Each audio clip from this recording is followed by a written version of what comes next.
Break के बाद स्वागत है आपका। और अब बात लंपी की। जयपुर जिले की 1 दर्जन से अधिक गौशालाओं में लंपी स्किन डिजीज वायरस का संक्रमण पाया गया है। जयपुर जिले में सर्वाधिक हिंगोनिया गौशाला में 40 से ज्यादा गायों में संक्रमण पाया गया है। सांगानेर की मोहनपुरा वाटिका और जोटेड़ा वाला गौशाला में भी लंपी स्किन संक्रमण मिला है। वहीं खोरावाली में 2 गौशालाओं में गोविंदगढ़, झोटवाड़ा, बगरू, कालवाड़, चाकसू में लंपी वायरस का संक्रमण मिला है। जयपुर जिले में 300 से ज्यादा पशुओं में संक्रमण मिला है और अब तक 9 से अधिक गायों की लंपी वायरस संक्रमण से मौत हो चुकी है। लंपी स्किन डिजीज संक्रमण पर जयपुर जिले में पशुपालन विभाग ने हाई अलर्ट जारी किया है। जयपुर संभाग में पशुपालन विभाग ने अधिकारी कर्मचारियों की सभी छुट्टियां रद्द कर सभी को ड्यूटी पर रहने के आदेश जारी कर दिए हैं। साथ ही पशु चिकित्सकों और पशुधन सहायकों को संक्रमण पर रोकथाम के साथ साथ संक्रमण की सूचना मिलने पर पशुओं को उचित उपचार देने के सख्त निर्देश जारी किए हैं।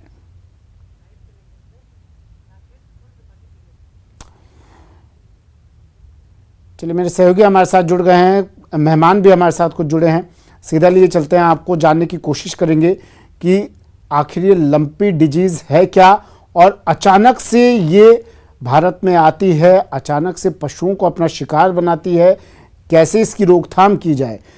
जोधपुर से रंजन दवे मेरे सहयोगी हमारे साथ जुड़ गए हैं, श्रीगंगानगर से अशोक शर्मा हमारे साथ जुड़ गए हैं और पशु चिकित्सक डॉक्टर ए.के. गहलोत हमारे साथ जुड़े हैं। Doctor A K. गहलोत, स्वागत है सर आपका न्यूज़ 18 राजस्थान पर।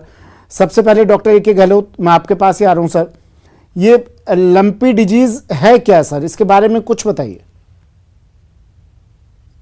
देखिए, ये एक वायरल डिजीज है और पॉक्स विरिडी फैमिली के जो वायरसेस हैं और इसकी जीनस कैपरी पॉक्स है या गोट पॉक्स जिसको कहते हैं। तो गोट पॉक्स के वायरस से बहुत मिलता जुलता है, बकरियों और भेड़ों में जो पॉक्स या माता का रोग होता है उससे।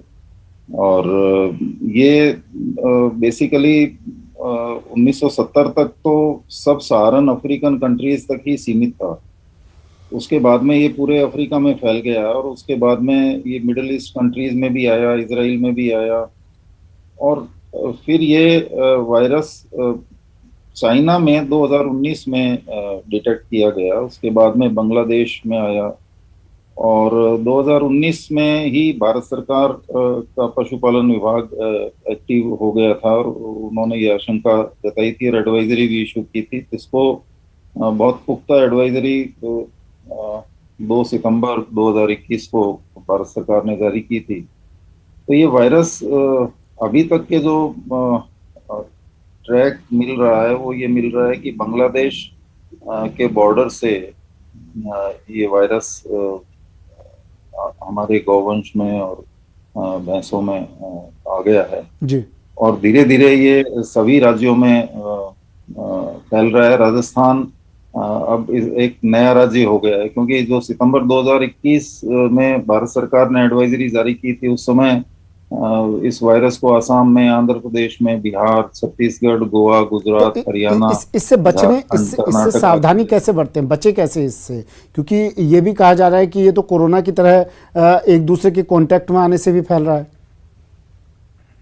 नहीं, प्रमुख रूप से कांटेक्ट में फैलने से इनकार नहीं किया जा सकता है, क्योंकि ये वायरस सलाइवा में और जो नेजल डिस्चार्ज है उसमें भी रहता है, परंतु वो फैलाव का प्रमुख कारण नहीं है। फैलाव का प्रमुख कारण है बाइटिंग फ्लाइज, मॉस्किटोज और टिक्स या चींचड़। तो जो प्रमुख रूप से ये जो आर्थ्रोपोड वेक्टर हैं इन्हीं के द्वारा ये फैलता है और यही कारण है कि राजस्थान में जैसे ही बारिश हुई और इन वेक्टर्स की अधिकता हो गई उसके बाद में ये रोग बहुत तेजी से फैल रहा है। ऐसे स्थान आपने बताया अपने शुरुआती वक्तव्य में कि गौशालाओं में बहुत तेजी से फैल रहा है। मैं सर आपके पास फिर से लौट रहा हूं, मैं आपको कुछ जगहों पर लिए चलता हूं जहां मेरे सहयोगी इस वक्त मौजूद हैं और वो वहां की तस्वीर दिखाएंगे कि क्या हालत है वहां पर।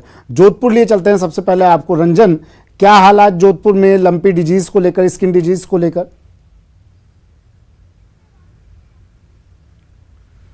जी बताना चाहूँगा लंपी डिजीज़ को लेकर के जोधपुर की जो स्थिति है वो कहीं ना कहीं भयावह रूप लेती जा रही है। तकरीबन 650 से अधिक पूरे ज़िले में गौवंश के मौत के जो समाचार हैं, और उसके अलावा जोधपुर के जो ग्रामीण बेल्ट है, क्योंकि शहरी के अंदर तो प्रशासन ने ऐसे नियम बना रखे थे कि पशुधन यहाँ नहीं रह सकता, लेकिन जो गाँव की बात करें और जोधपुर के सुदूर जगह की बात करें, चाहे वो लोहावट हो, चाहे वो फलोदी हो, बाप हो, बापनी हो, ओसिया के क्षेत्र हो, देचू से जुड़ा कुछ क्षेत्र हो, वो ऐसे बेल्ट हैं जहां अधिकांश है जो गायों की मौत के समाचार हैं और बीमारी लगातार बढ़ती जा रही है। प्रशासन अलर्ट मोड पर है, प्रशासन के अलग दावे हैं, प्रशासन ने लगातार इस बारे में मॉनिटरिंग कर रहा है।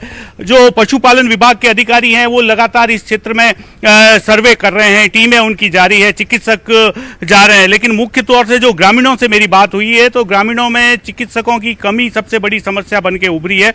मेरे साथ अभी मैं जो मौजूदा मेरी जो लोकेशन है वो पशुपालन विभाग का कार्यालय है, जहां पीछे उपचार के लिए भी जो आप देख सकते हैं एक तरह की डिस्पेंसरी या एक तरह का उपचार केंद्र है, यहाँ पहुंचते हैं। और मेरे साथ में पशुपालन विभाग के यहाँ जोधपुर के उप निदेशक अरविंद सिंह पवार मौजूद हैं, उनसे जानेंगे इस बीमारी को लेकर के जोधपुर की क्या स्थिति है।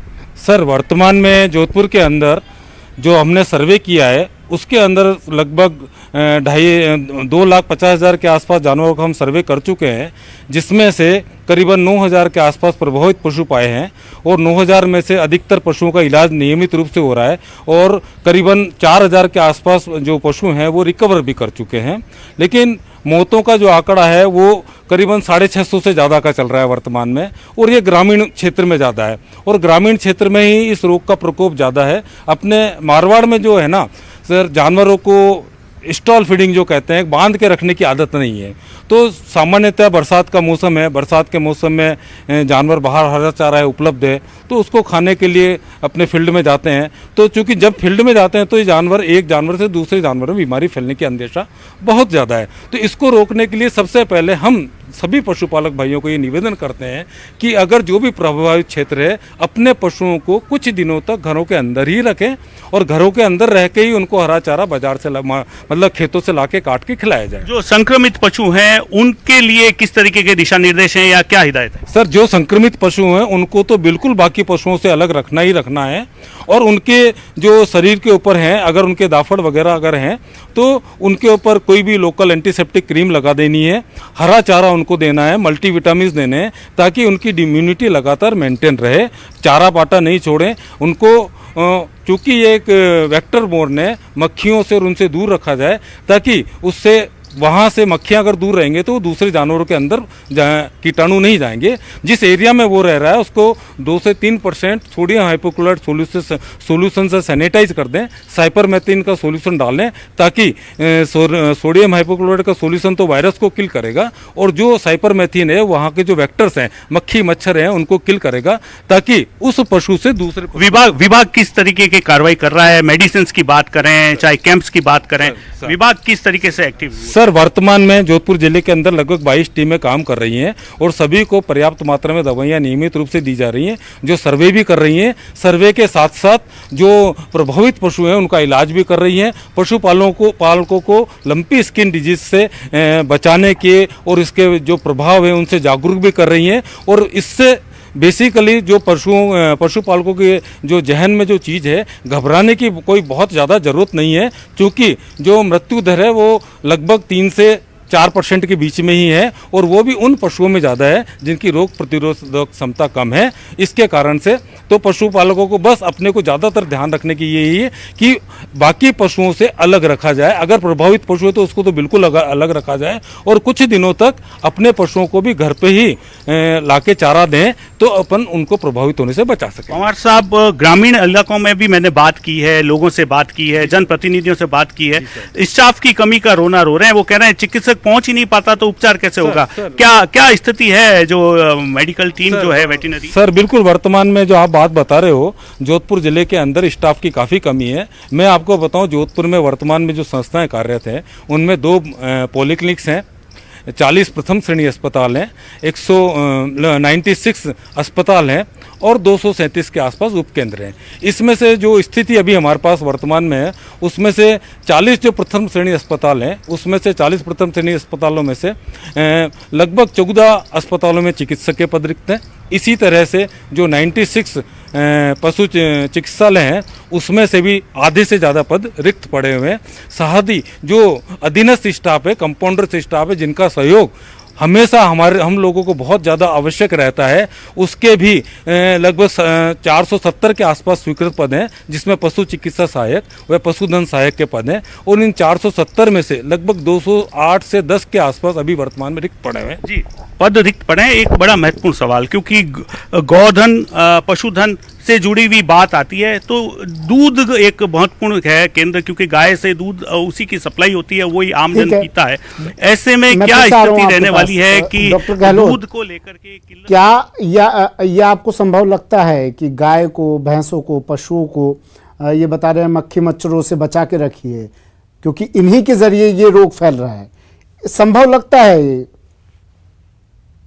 थोड़ा मुश्किल काम नहीं है? कठिन है, बहुत मुश्किल होता है, परंतु कुछ हद तक हम कुछ परसेंटेज कम कर सकते हैं रोगी पशुओं की, इसमें कोई दो राय नहीं है। क्योंकि चींचड़ और मक्खी मच्छर इनकी मात्रा काफी कम की जा सकती है अगर हम नियमित रूप से कुछ उपाय करें, जैसे हमने कोविड में किए थे। तो वही सोडियम हाइपोक्लोराइड जो है वो यूज कर सकते हैं, हम धुआं कर सकते हैं नीम की पत्तियों का या अन्य उनका, जिससे मक्खी मच्छर भाग जाएं। तो और सबसे जो महत्वपूर्ण बिंदु है वो ये है कि जो संक्रमित पशु है उसको बिल्कुल अलग करें। ये बहुत डिफिकल्ट रहता है। ठीक है, अब एक जगह और लिए चलता हूं सर, मैं आपको वहां की तस्वीरें और देखने की कोशिश करते हैं। श्रीगंगानगर आपको लिए चलते हैं, अशोक जुड़े हुए हैं हमारे साथ। अशोक, श्रीगंगानगर के हालात बताइए, क्या तस्वीरें वहां पर इस संक्रमण को लेकर?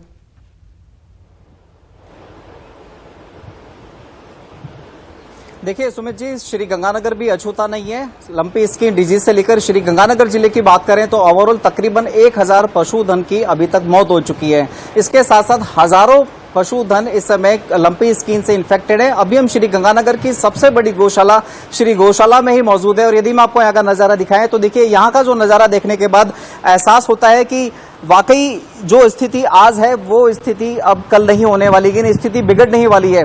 ये संक्रमित पशु हैं जिनको आइसोलेशन वार्ड में रखा गया है। जिस तरह से हमने कोरोना में देखा कि कोरोना में किस तरह से हम लोग आइसोलेशन में रहे और इस वायरल डिजीज से बचे, लेकिन यहाँ भी वही सीन है। लेकिन आइसोलेशन में कब तक रखा जाएगा, क्योंकि लगभग 25 से 30 हजार के करीब इस समय गोधन है या भैंस है वो इस लंपी स्किन से इन्फेक्टेड हो चुकी है। हालांकि बचाव का एक ही मात्र तरीका है आइसोलेशन। हालांकि जो अभी जो ट्रीटमेंट दिया जा रहा है पशुधन विभाग के द्वारा वो सेकेंडरी इन्फेक्शन को ट्रीट करने के लिए दिया जा रहा है। लंपी स्किन डिजीज के लिए तो जब तक ये इनकी खुद की इम्यूनिटी नहीं होगी तब तक ये डेवलप नहीं हो पाएंगे। ये श्री गंगानगर की गौशाला का नजारा है, और गौशाला के अंदर किस तरह से व्यवस्थाओं को मैनेज किया जा रहा है, हमारे साथ बात करने के लिए यहाँ के एक सदस्य उन्हीं से बात करते हैं। बंसल जी, आप बताएं कि किस तरह से मैनेज कर रहे हैं इन सब चीजों को, क्योंकि काफी सारी गाय हैं अपने पास। श्री गौशाला में हमने एक आइसोलेशन वार्ड बनाया हुआ है, जिसके अंदर हम जैसे भी पशु आता है उसको शिफ्ट कर देते हैं, परंतु ये सुविधाएं बहुत अपर्याप्त हैं। कारण है कि गौशाला की अपनी सीमाएं हैं, अपनी क्षमताएं हैं। गौशाला के पास जगह भी नहीं है। हमारे यहाँ क्षमता 1700 की है और लगभग 2400 गोधन है जी। हमारे पास आइसोलेशन के लिए साधन भी नहीं है। अभी कलेक्टर मैडम ने दौरा किया था कुछ लगभग 1 घंटे पहले, तो हमने उनको भी ये सलाह दी थी कि नंदीशाला है यहाँ जिले के अंदर, जहाँ पर पहले नंदी रखे जाते थे वो फिलहाल खाली है, तो आप जनरल एक आइसोलेशन वहाँ बनाया जाए। तो उन्होंने इसके ऊपर विचार करने का। बंसल जी, एक बात बताएं कि जो सरकारी या प्रशासन स्तर पर जो ट्रीटमेंट किया जा रहा है गोधन का, क्या वो कहीं कोई कारगर होता हुआ दिख रहा है क्या? अभी उस पर कोई सफलता नहीं है। ये सिर्फ एक सेकेंडरी ट्रीटमेंट है। इनको खुद को नहीं पता भी किस टाइप का ट्रीटमेंट देना है, क्या इसकी व्यवस्था करनी है। अच्छा, सबसे खास बात इसमें सुमित जी ये भी है कि जो ग्रामीण क्षेत्रों में जो गोधन इस समय काल का ग्रास हो रहे हैं उनके जो शवों को है वो खुले में रखा जा रहा है। ये भी एक बहुत बड़ा फैक्टर है। न केवल खुले में शवों को फेंकने से वातावरण दूषित हो रहा है, बल्कि इन्फेक्शन फैलने का भी खतरा बढ़ रहा है। अशोक, ये बताइए जरा, क्या ये कुछ खास इलाकों में हो रही है ये संक्रमण, ये बीमारी, या फिर हर जगह पर दिख रही है जहां पर एक गोधन है? देखिए, श्री गंगानगर जिले में 12 तहसील हैं और 12 की 12 तहसीलों के अंदर इस समय लंपी स्किन डिजीज का इन्फेक्शन पूरी तरह से सिमिलरली और यूनिफॉर्मली फैल रहा है। किसी जगह विशेष को इस समय चिन्हित करना मुश्किल है, क्योंकि लगभग जो हमारे पास सामने आया कि पशुधन विभाग के द्वारा जो सर्वे किया गया, उस सर्वे के बाद में इस समय समूचे श्री गंगानगर जिले में लंपी स्किन डिजीज का इन्फेक्शन देखा जा रहा है। इसका एकमात्र इलाज यही है कि इनको आइसोलेशन में रखा जाए, लेकिन आइसोलेशन में रखने वाली पोजीशन ही नहीं है, क्योंकि जो आवारा पशु हैं, जो बेसहारा है, निराश्रित पशु हैं, वो तो खुले में घूम ही रहे हैं। इसके साथ साथ ठीक है, काफी सारी गौशालाओं के अंदर पशुधन को आइसोलेशन वार्ड बनाकर मैनेज किया जा रहा है। रंजन, इनकी भी जोधपुर में क्या कुछ खास जगहों पर दिखाई दे रहा है लंपी डिजीज?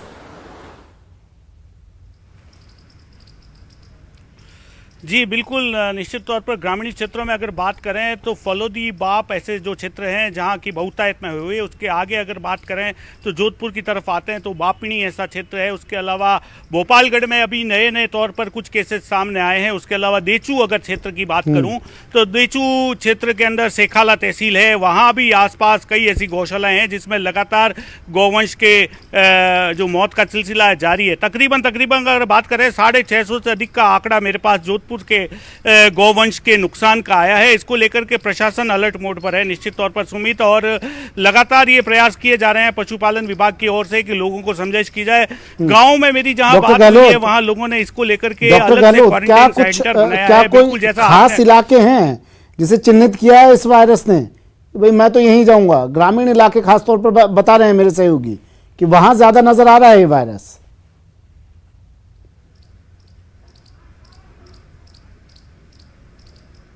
हैं और एक दूसरे के संपर्क में आते हैं। चरागाह का मौसम है अभी, ताजा बरसात हुई भी है, तो अधिकतर गौवंश कहीं न कहीं चरागाह में जाते हैं। तो ये एक कारण प्रमुख रहता है इनके फैलाव का। और जो पहले मैंने बताया कि बारिश में ये जितने भी वेक्टर्स हैं जो इस डिजीज को फैलाते हैं एक दूसरे से, उनकी संख्या बहुत बढ़ जाती है जी। तो इसलिए ये दोनों कारण मिलकर के, और ग्रामीण इलाकों में भी। और एक बात ये भी है कि शहरी इलाकों में गौशालाओं में गौवंश है और ग्रामीण इलाकों में पशुपालक के पास में, ये भी एक कारण। नहीं, कुछ लोग ये भी कह रहे हैं ग्रामीण इलाकों में पशुधन को बाहर चरने के लिए भेज दिया जाता है, तो क्या उससे भी बाहर खुले में चारा खाने से उससे भी संक्रमण का खतरा है सर?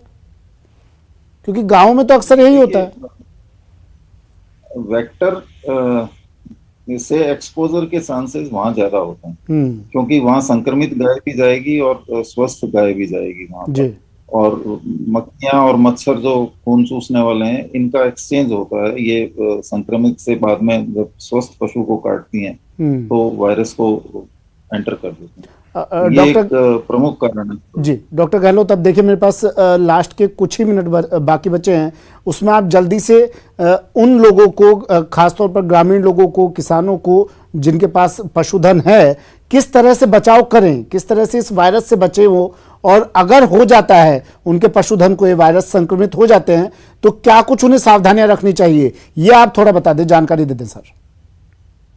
मैं सबसे पहले इस बात पे आऊंगा कि अगर संक्रमित हो जाता है पशु तो तुरंत नजदीकी पशु चिकित्सक से संपर्क करना चाहिए, क्योंकि ये एक नोटिफाइबल डिजीज है और इसका रिकॉर्ड होना जरूरी है। और दूसरा, पशु चिकित्सक, जैसा हमने सुना भी है बाइट्स में, कि उनको पूरी तरह से गाइडलाइंस दी गई हैं कि किस तरह से इस बीमारी में सपोर्टिव ट्रीटमेंट दिया जाए। ये सही बात है कि इसका एंटीवायरल कोई भी ड्रग पूरे विश्व में नहीं है जी। तो केवल पशु को सपोर्टिव ट्रीटमेंट देने की जरूरत है, जिसमें एंटीमाइक्रोबियल्स होते हैं और non inflammatory NSAID, non steroidal inflammatory agents देते हैं, और आपके विटामिन्स और मिनरल्स देते हैं।